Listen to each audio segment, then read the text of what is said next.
আলহামদুলিল্লাহ, যাবতীয় প্রশংসা এবং গুণগান একমাত্র মহিয়ান ও গরিয়ান আল্লাহ সুবহানাহু ওয়া তাআলার জন্য, যে আল্লাহ রাব্বুল আলামিন নাজিল করেছেন মহাবিশ্বের এই মহাবিশ্বয় মহাগ্রন্থ আল কোরআনুল কারীম। বলি আলহামদুলিল্লাহ। শুকরিয়া জানাই সেই মহান রবের দরবারে, যিনি আমাদেরকে মুসলিম পরিবারে জন্মগ্রহণ করার তৌফিক দান করেছেন। বলি আলহামদুলিল্লাহ। আবারও শুকরিয়া জানাই সেই মহান রবের দরবারে, যিনি আমাদেরকে নবী মুহাম্মদ সাল্লাল্লাহু আলাইহি ওয়াসাল্লামের উম্মত হওয়ার সৌভাগ্য দান করেছেন। অগণিত অসংখ্য দরুদ এবং সালাত বর্ষিত হোক মহান আল্লাহ প্রেরিত সর্বশেষ নবী এবং চূড়ান্ত নবী, মানবতার মুক্তির দূত মুহাম্মদুর রাসূলুল্লাহ সাল্লাল্লাহু আলাইহি ওয়াসাল্লামের প্রতি আমরা সবাই অন্তরের অন্তঃস্থল থেকে একবার দরুদ পড়ি। আল্লাহুম্মা সাল্লি আলা মুহাম্মদ ওয়া আলা আলি মুহাম্মদ কামা সাল্লাইতা আলা ইব্রাহিম ওয়া আলা আলি ইব্রাহিম ইন্নাকা হামিদুম মাজিদ। আল্লাহুম্মা বারিক আলা মুহাম্মদ ওয়া আলা আলি মুহাম্মদ কামা বারাকতা আলা ইব্রাহিম ওয়া আলা আলি ইব্রাহিম ইন্নাকা হামিদুম মাজিদ। সম্মানিত উপস্থিতি, কেমন আছেন আপনারা?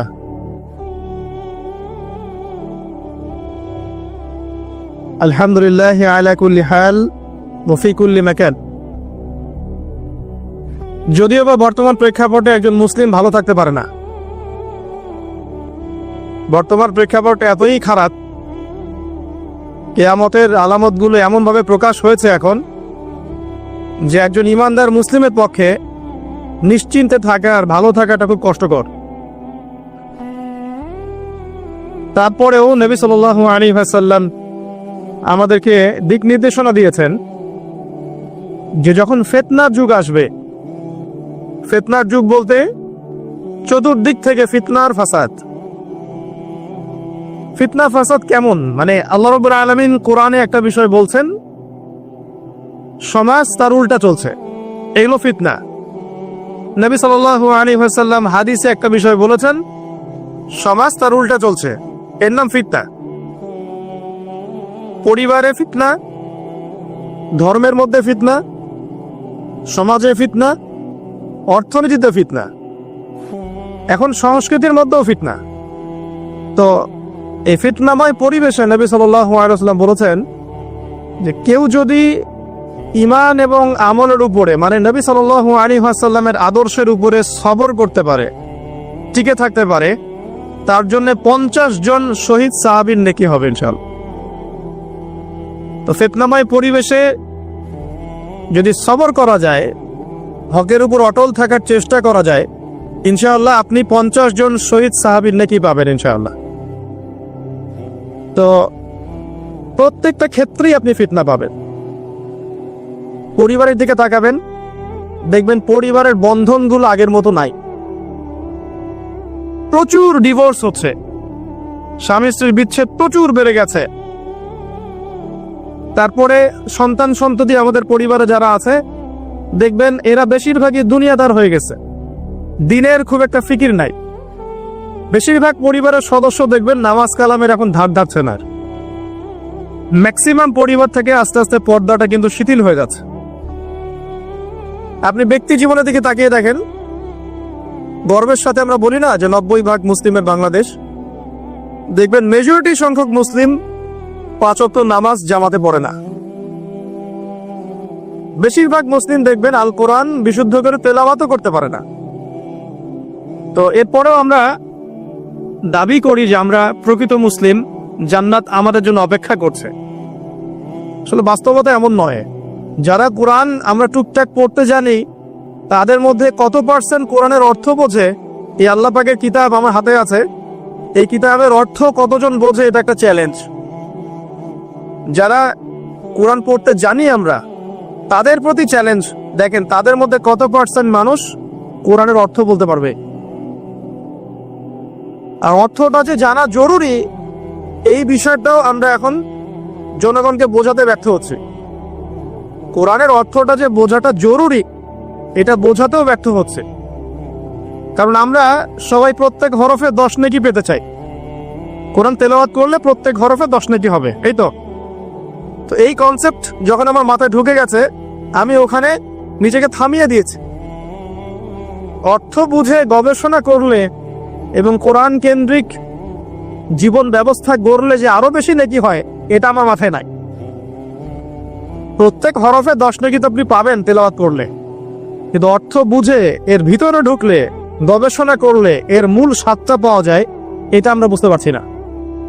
দেখবেন বেশিরভাগ মানুষ কোরআনের অর্থটা জানে না। আবার আমরা যারা টুকটাক ভাঙাচুর অর্থ জানি, তারা আবার দেখবেন কোরআনের সমস্ত আদেশ মেনে চলতে পারছি না এবং কোরআনের সমস্ত নিষেধও বর্জন করতে পারছি না। সমস্যা কিন্তু এখানেও থেকে গেছে। আবার কোরআনের ব্যাখ্যা আছে হাদিস। তো এই হাদিসকে কেন্দ্র করে কোনো বিভ্রান্তির সুযোগ ছিল না, কিন্তু এখানেও আমরা বিভিন্ন জাল এবং বানোয়াট হাদিসের উপর আমলও শুরু করেছি। হাদিসের নামে এমন অনেক কিছুই চলছে সমাজে যেগুলোর সাথে হাদিসের কোনো সম্পর্ক নাই।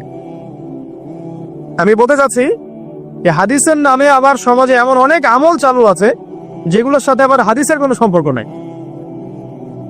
তো দেখুন, ধর্মের মধ্যেও সমস্যা থেকে গেছে। আবার আমরা সবাই মুসলিম, আমাদের সবার ইউনাইটেড থাকার কথা। মুসলিম একটা জাতি, তাদের আল্লাহ একজন, রাসূল একজন, কিবলা এক, তাদের সবার মধ্যে একটা ইউনিটির কথা ছিল। কিন্তু আমরা ধর্মতাত্ত্বিক ভাবে এবং পলিটিক্যালি আমরা বিভিন্ন দলে বিভক্ত এবং আপসের মধ্যে মিল মহব্বত কম। বাইরে হয়তো আমরা বলি যে আমি একজন ধর্মতাত্ত্বিক দলের সদস্য, সে আরেকটা ধর্মতাত্ত্বিক সংগঠনের সদস্য, সে আরেকটা মানহাজ ফলো করে, সে আরেক জামায়াতে, সে আরেক তরিকার ইত্যাদি। আমরা সবাই এক, যদি আমরা বাইরে এই কথাটা বলি, কিন্তু অন্তর থেকে কিন্তু আমাদের এই বিষয়টা আসছে না। যদি আসতো তাহলে আমরা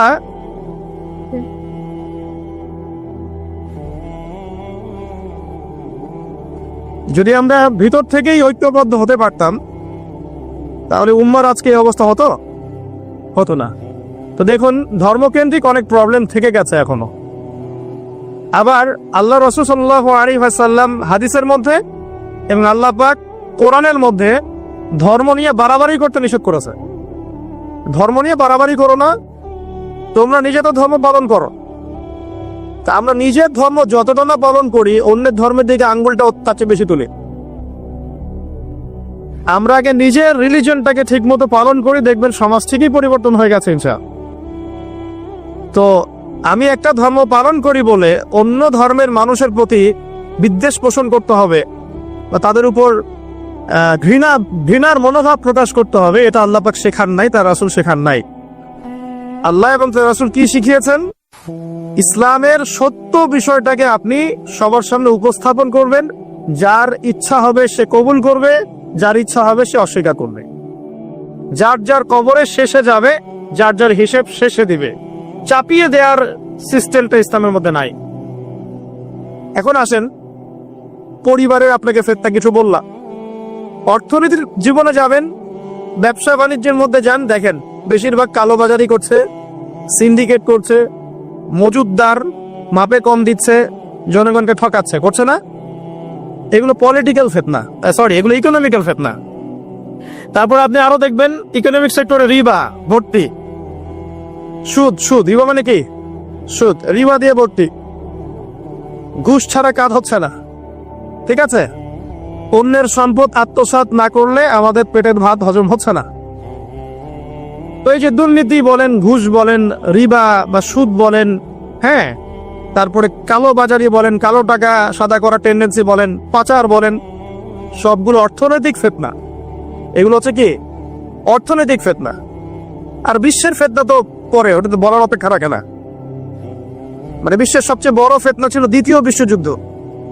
তার আগে একটা হয়েছে প্রথম বিশ্বযুদ্ধ, যেখানে প্রায় কয়েক কোটি মানুষ মারা গেছে। আর সেকেন্ড ওয়ার্ল্ড ওয়ারে আরো বেশি মানুষ মারা গেছে। তো এখন বিশ্বকে ঠেলে দেওয়া হচ্ছে একটা থার্ড ওয়ার্ল্ড ওয়ারের দিকে। মানে যে কোনো সময় একটা তৃতীয় বিশ্বযুদ্ধের আশঙ্কা করছেন এখনকার যারা মিলিটারি অ্যাফেয়ার্স নিয়ে পড়াশোনা করেন, ওয়ার্ল্ড অ্যাফেয়ার্স নিয়ে পড়াশোনা করেন, তারা এগুলো বলতে পারবেন ভালো। বিশ্বকে একটা খাদ্য মন্দার দিকে ঠেলে দেওয়া হচ্ছে।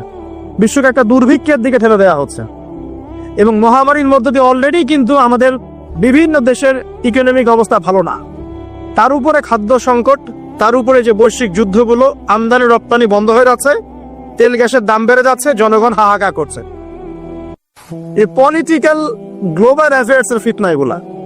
তারপরে এই জন্যই প্রথমে আমি একটা কথা বললাম যে ফিতনাময় একটা পরিবেশে একজন মুমিন যার অন্তর্দৃষ্টি আছে, যে কোরআন এবং সুন্নাহ দিয়ে এই বিশ্বের এই রহস্যগুলো উদ্ঘাটন করতে পারে, সে ভালো থাকতে পারে না। তার মনটা সবসময় কিন্তু মানে ব্যাকুল থাকবে যে কিভাবে এইসব সমস্যা থেকে নিজে উত্তরণের পথ খুঁজতে পারি, আর আমার পরিবারকে বাঁচাতে পারি, আর আমার জনগণকে বাঁচাতে পারি। আর যদি আপনি আত্মকেন্দ্রিক হন, স্বার্থপর হন, তাহলে নিজের চটকায় তেল দিবেন, নিজে ভালো থাকলেই বাপের নাম। তো দেখুন, এই জামানার কথাই নবীজি বলছেন সাল্লাল্লাহু আলাইহি ওয়াসাল্লাম, তোমাদের সামনে এমন একটা যুগ আসছে, নবীজি বলছেন জামানা সাবরিন, কঠিন জামানা, যে জামানায় ঈমান নিয়ে চলাটা হবে হাতের মধ্যে আগুন নিয়ে চলার মতো। তো নবীজি বলছেন ওই সময়ে, সাহাবী জিজ্ঞাসা করছেন, ইয়া রাসূলুল্লাহ, আমি ওই সময় কি করব? ওই সময় আমি কি করব? আমাকে কি পরামর্শ দিচ্ছেন? নবী সাল্লাল্লাহু আলাইহি ওয়াসাল্লাম বলছেন, হে আমর ইবনে আস, তুমি ওই সময় বাড়িতে অবস্থান করো, বাসায় থাকো, বিনা প্রয়োজনে বাড়ির বাইরে এসো না। ওই সময় তুমি নিজের পাপের জন্য আল্লাহর কাছে ক্রন্দন করতে থাকো, বিনা প্রয়োজনে বাড়ির থেকে বের হয়েও না, আর মানুষের সাথে এত বেশি মেলামেশা করো না। নিজে তোমার আমল, তোমার গুনাহ নিয়ে ব্যস্ত থাকো, তোমার পাপের জন্য আল্লাহর কাছে কান্নাকাটি করো, ইনশাআল্লাহ তুমি নাজাত পেয়ে যাবে। এটা একটা অপশন, মানে ফিতনাময় পরিবেশে আপনি কিভাবে বাঁচবেন, এটা একটা অপশন। আরেকটা হাদিসে কি নবী সাল্লাল্লাহু আলাইহি ওয়াসাল্লাম বলছেন যে যখন এমন ফিতনাময় পরিবেশ আসবে, তখন যদি তোমরা আমর বিল মারুফ নাহি আনিল মুনকার, সৎ কাজের আদেশ, অসৎ কাজের নিষেধ, আমার সুন্নতের উপর অটল থাকতে পারো, তাহলে তোমরা 50 জন শহীদের নেকি পাবে। সাহাবায়ে কেরাম বলছেন, ইয়া রাসূলুল্লাহ, আমিনহুম আও মিন্না, তাদের মধ্যে